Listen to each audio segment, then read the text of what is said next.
重生后，我拿起旁边的水果刀疯狂捅向自己，而且捅完还要在伤口上撒2斤盐，甚至盐里还掺有1斤辣椒面。只因上一世我被上司绑定了10倍返利系统，我努力工作，他拿10倍奖金，我拼命健身，他得10倍健康。我活得像个苦行僧，他夜夜笙歌，身体却越来越棒。而我的女友是他最得力的帮凶，他逼我戒烟戒酒，戒掉一切不良嗜好，只为了让我的生命力更纯净，好让他吸得更畅快。重生后，为了让上司感受10倍痛苦，这才有了开头的一幕。当天我特意早早的来到了公司，等待着流氓的出现。8点50分，他来了，然而他的身上没有丝毫受伤的迹象。当他的目光扫过我这边时，甚至还冲我露出了一个关切的微笑。我的心在那一刻沉入了无底的深渊。我操，自残竟然没用，难道他的系统只返利好的，不返利坏的？那也不对啊，不然梅倩为什么逼我戒掉不良嗜好？就在我快要被这股绝望吞噬的时候，一个熟悉的身影出现在我的面前。郑钱，你怎么了？看起来这么虚弱，是不是工作压力太大了？别给自己太大压力，要不我们这个周末请个假去郊区的温泉酒店住2天，好好放松一下。或者晚上我陪你去健身房，出身大汗，把负能量都排出去。看着他这张巧笑倩兮的脸，我心中的怒火、委屈、绝望瞬间汇聚成了一股岩浆，猛的一下就喷发了出来。哼，压力、焦虑不都是拜你们这对狗男女所赐吗？随后我便一言不发地走出办公室，买了包华子回来，当着他的面点燃并深深地吸了一大口，辛辣而熟悉的烟雾瞬间灌满了我的口腔和肺部，呛得我一阵剧烈的咳嗽。然而梅倩的反应却比我预想的要激烈100倍。郑钱，你疯了！你不是答应过我已经把烟戒了吗？你怎么又抽上了？你知不知道这对身体有多大的伤害？卧槽，这是什么反应？以前无论我怎么抗拒健身，他都是用温柔的语气来引导我，可抽烟这件事，他的反应竟然如此激烈，这其中有猫腻。我看着他那双充满了惊恐和慌乱的眼睛，一个疯狂的念头瞬间照亮了我混沌的脑海。我明白了，我全明白了。办公室里所有人都被我这突如其来的笑声搞懵了，面面相觑。郑钱，你别这样，你吓到我了，我知道错了，我不该对你发火的。我也是真的为你好。为我好，是为了流氓好吧？这句话像一颗炸弹在梅倩的耳边轰然炸响。你在胡说八道些什么？我听不懂。听不懂？回去告诉你的好情郎流氓，他的好日子到头了。第二天早上，郑钱与眼圈乌黑的流氓电梯里相遇，流氓断断续续的咳嗽。流氓看到我勉强挤出一个笑容，笑容里透着一丝不易察觉的疲惫，缓缓开口道：小郑，今天来挺早啊，昨天有没有好好休息啊？刘主管，我昨天有没有好好休息，你应该很清楚。小郑，哥是真的为你好，哥希望你好好爱惜自己的身体。我的身体就不劳刘主管费心了。郑钱说完，便率先走出电梯，往工位方向走。看到流氓今天的状态，他恍然大悟。原来如此，原来如此，这个该死的返利系统，它反馈的是我在做这件事时内心的真实感受。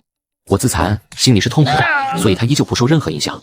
而抽烟，虽然理智上知道它对身体有害，但我深深吸入的那一瞬间，我内心是放纵的，所以这种爽所带来的负面生理效果就是咳嗽。想到这里，我差点笑出来。流氓梅倩，你们千方百计的压抑我的天性，扼杀我的欲望，就是为了让你们自己能高枕无忧的吸我的血，吃我的肉。那么现在游戏规则要改一改了，既然你们那么怕我爽，那么我偏要爽起来。找到了系统的真正用法，我不再有任何掩饰。工作累了就去吸烟区来一根，思路卡壳了也是来一根。每一次吞云吐雾，我都会在心里默默的对流氓说一句：大哥，兄弟我又爽了，你那边感觉怎么样？流氓整个人仿佛被抽走了精气神，气色眼看着就垮了下来。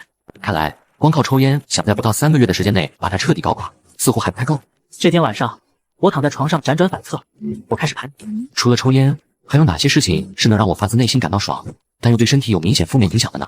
突然，一个被我压抑了许久，甚至有些难以启齿的念头，像一颗调皮的流星在我脑海里一闪而过，然后迅速变得清晰明亮。对啊，那个我明明是一个26岁血气方刚、生理功能完全正常的单身男人，前世被梅倩那个女人管得死死的，别说那啥，连接吻都得看她心情。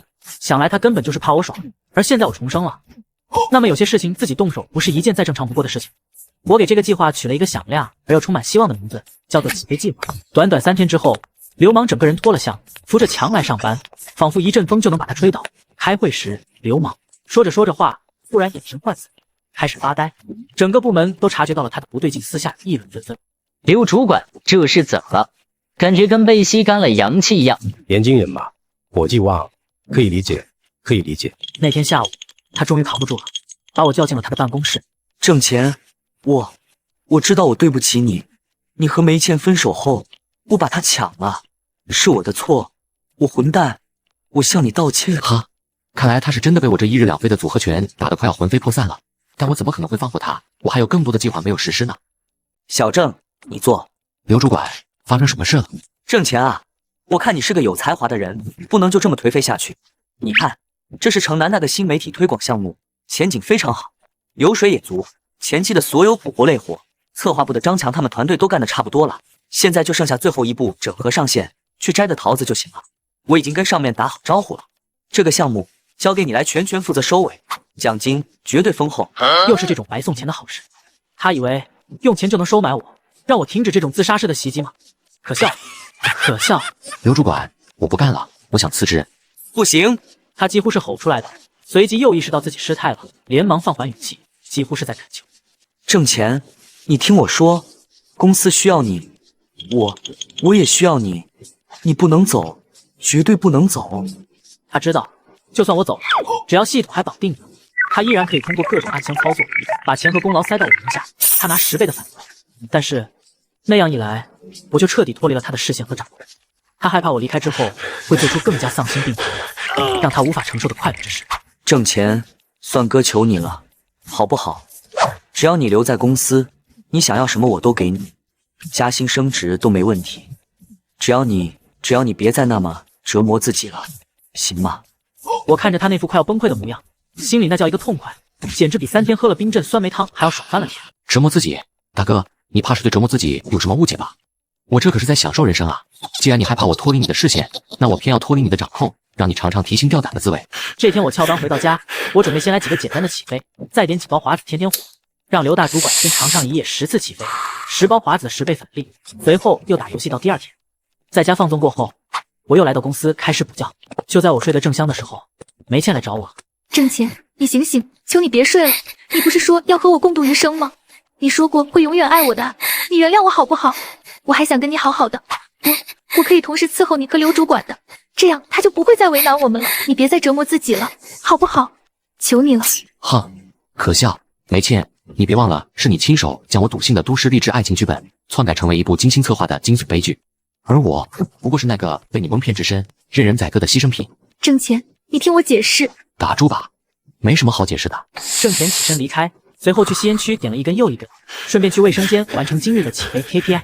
流氓，梅倩，你们这对狗男女，我发誓我一定要让你们血债血偿，将你们施加在我身上的一切痛苦和屈辱100倍、1000倍的奉还。一段时间后，流氓已经开始出现幻听和幻视的症状了，突然发疯似的叫喊起来，指着空无一人的角落大骂，说有鬼在追他。哼，比起上辈子你们加在我身上的种种，这不过是9牛1毛罢了。别急，好戏还在后头，我定会让你们毕生难忘。我爷爷是个地地道道的老农民，也是个不折不扣的老烟枪。他最爱抽他自己在田间地头种的、自己亲手晾晒的叶子烟。小时候，我因为好奇，好几次都想偷偷尝一口，但每次都被爷爷发现。后来我长大了，离开了家乡，去城里读书、工作。再后来，爷爷不在了，我也就再也没有机会去接触到那种充满了原始狂野气息的老古董了。现在是时候满足一下我儿时的好奇心，同时也为我的好大哥刘大主管献上一份史无前例的厚礼。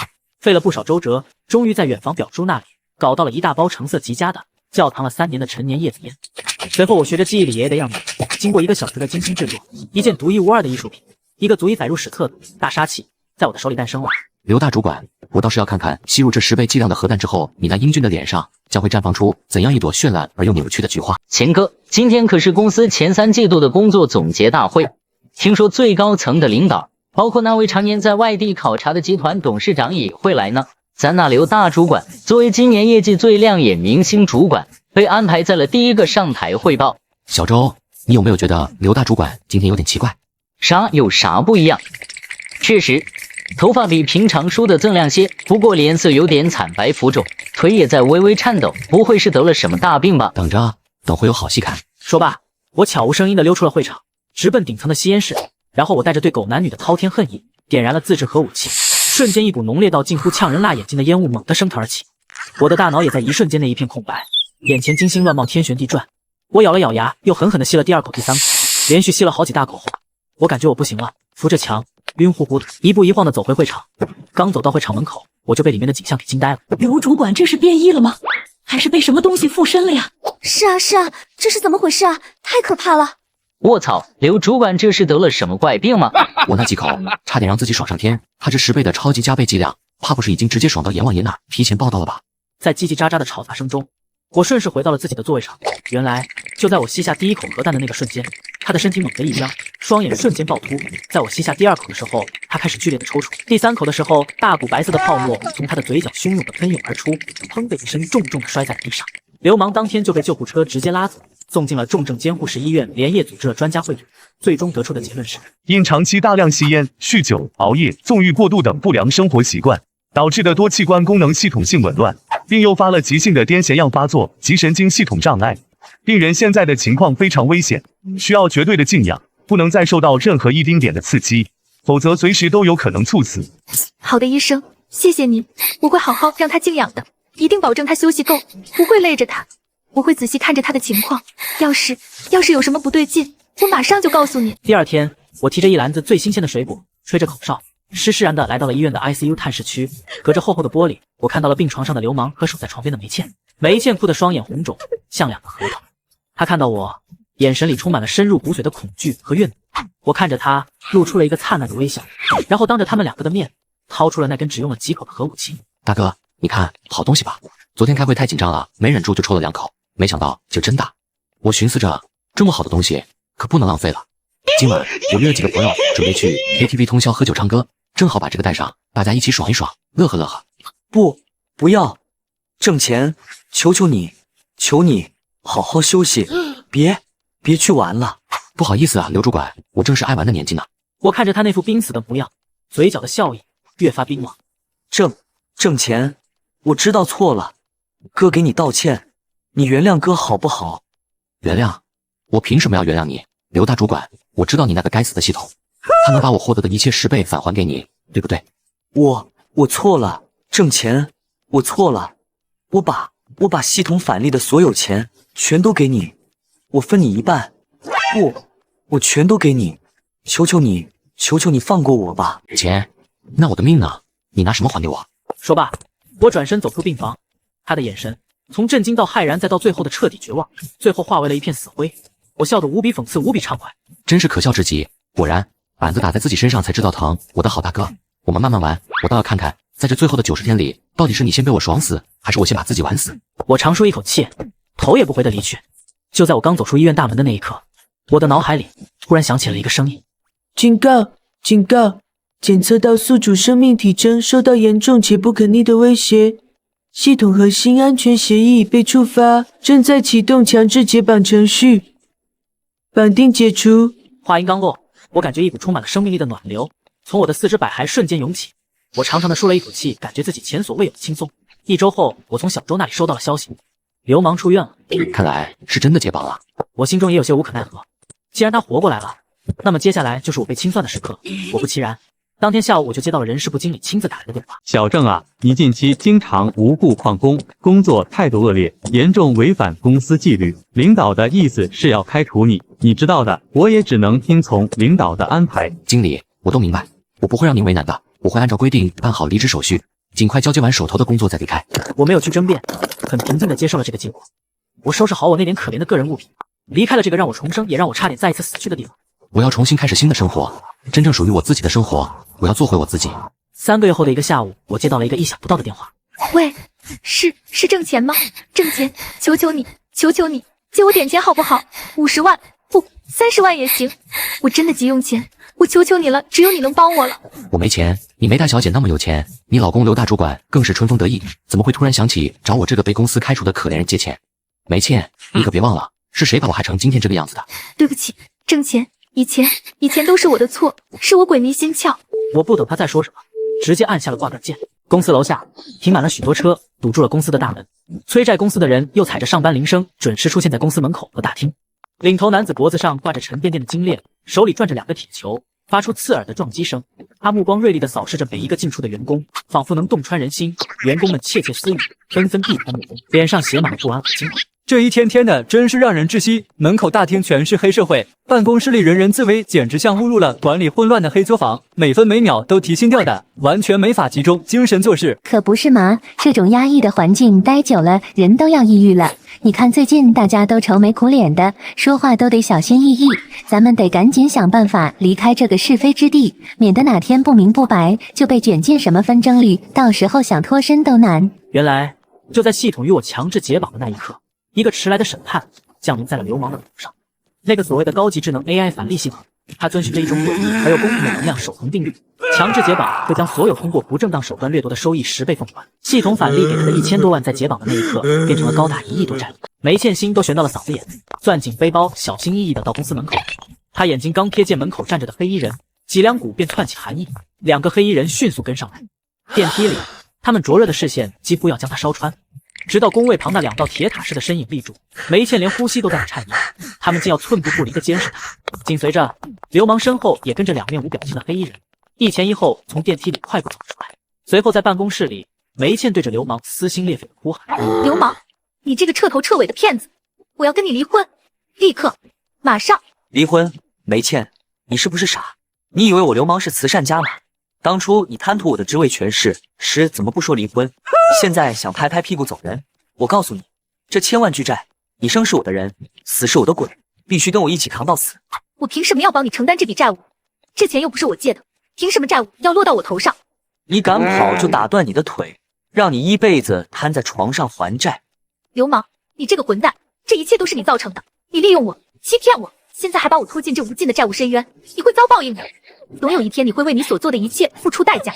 梅倩的哭声在空旷的办公室里回荡，凄凉的刺耳。他曾视流氓为救赎，最终却发现他才是推他入深渊的元凶。